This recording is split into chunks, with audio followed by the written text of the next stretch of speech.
Hello, I am back after some inspiration from Fusion Productions and the work that he's been doing on Minecraft, as well as the responses I have gotten in real life from friends and other people who have listened to this. I believe that I will be trying to do a small fan-made series based upon what Fusion Productions is doing, if he doesn't have any problems with it. And so, without too much further ado, here is a little preview of what I've been working on. Bright lights of the throne room in Viralen, the great city of the dwarves, were like a beacon in the dark, vast abyss of the cavern that comprised almost the entirety of the city.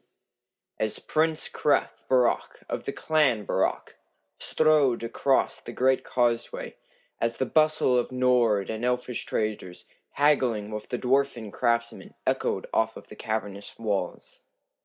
As Kreth finally broke away from the crowd and made his way past the columns of lava pouring out from the fissures in the roof, he saw the familiar silhouette of his father's chancellor and his own personal tutor, waiting expectantly just inside the great throne room, where the walls of sealed lava were casting all color into a hot reddish glaze of shadow, making the intricate gold and diamond work along the wall seem as if they were found in such intricate designs instead of being forged, and that their existence has been as long as the world's.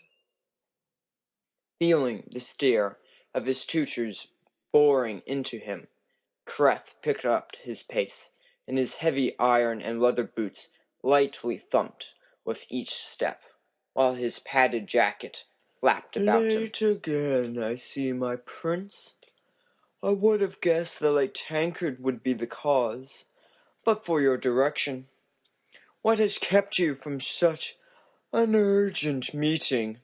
I'm sorry, Kirgita, but you better be darned thankful that I, knowing your disposition to tardiness, told you when to be here a good hour before you were supposed to arrive.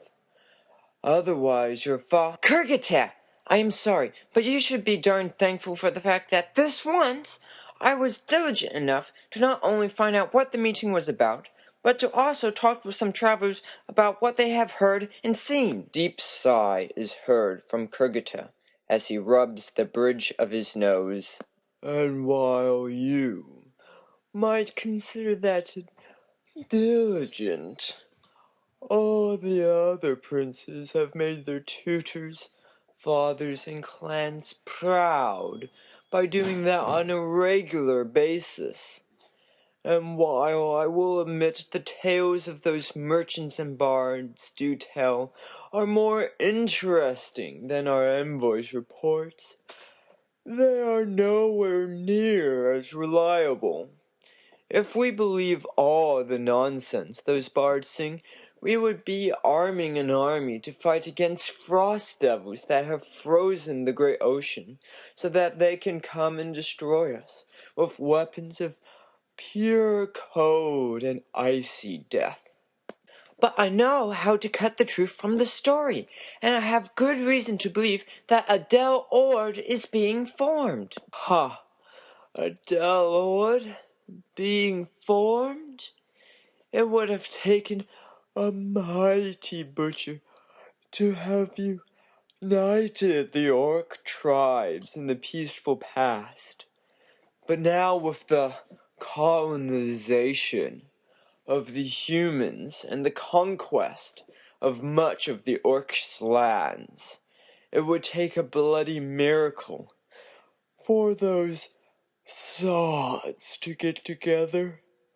They are nowhere near advanced, cultured, or sophisticated enough to be able to form a Delord again.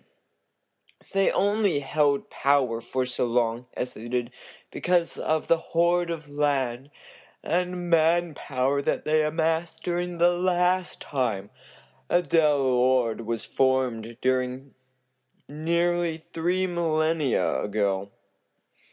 As the student and tutor bickered, a figure dressed in a black traveling cloak, with the hood pulled up above the wearer's head, approached from the curtain of shadows formed by the cavern's walls, which acted as the front panel for the throne room. Fair evening, Kurgata, Krath! A wave of bewilderment caught the duo as they turned to look at the newcomer, though Kurgata, with his usual air of wisdom and purpose, hid his behind a respectful bow, while Krath stared with an incredulous face for a second, before doing a double take and performing an elaborate bow. Fair evening to you, my lord. Fair evening, my lord. Come, you two. Don't be so formal with me. I might be a clan lord, but you are both my closest of kin in blood and heart. Now, what was it that you two were talking about that had you so engrossed?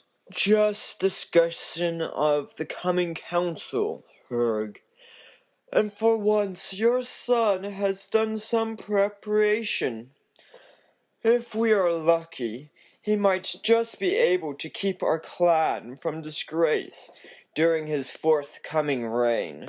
A sudden cry of protest is quickly quieted down by the lorg-hued Barak's laugh that pierces through the thick sheet of deafening haggling, almost quieting the whole of the upper district, as startled strangers on the causeway and young dwarves look around for a brief moment in surprise at the sudden thundering noise, still vaguely echoing off Varalen's cavernous walls. Don't be so harsh on the lad just yet, Kurgata.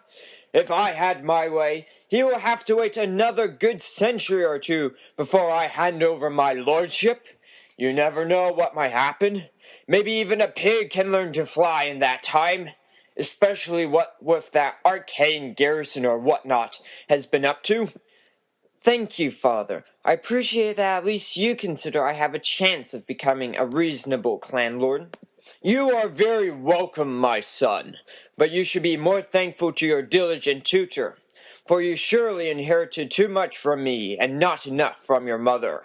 And only Kurgata's determination has shaped what a lump of coal you once were, or some might say you still are, into anything that might somehow, in a very odd perspective, resemble a dwarf. Thank you, Herg. I am sure that Kreth will pay some wise heed to that. If anyone could understand it, that is, and could translate it for him to understand. But I am sure the message got across. I hope so. Now, who are we waiting for? Well, all of Clan Vrok and Heln are at their seats in the council room behind the throne, accompanied by the chancellors and princes of Clan Heckle and Whist. So that leaves Clan Lords Jurin Heckle, Nernst Whist, and Relist Quirm, along with Prince Stelquirm and his chancellor and tutor. Oh, good. So we won't be the last clan to be in Trinergy today. Well, we better go in before they start. As the trio hurried inside, they became fully engulfed by the lava's light as they walked down the throne room and through a hidden door in the rear of the giant throne into a small, for dwarfen architecture, room that stood about 40 feet by 40. Several other dwarves of varying ages were sitting around a table, organized into colorized sections, as the gold of Clan Varrock stood against the pale blue of the Town's diamond and the deep blue of the Wist's lapis jerkins, as the scarlet redstone of Clan Heckle stood alone on both sides, as the silver iron of Barak and the black and purple obsidian of Clan Quorum were missing from the circle table. I'm going to have to cut it here because otherwise it would be too long. Catch the rest of this chapter in the next thing. See you then.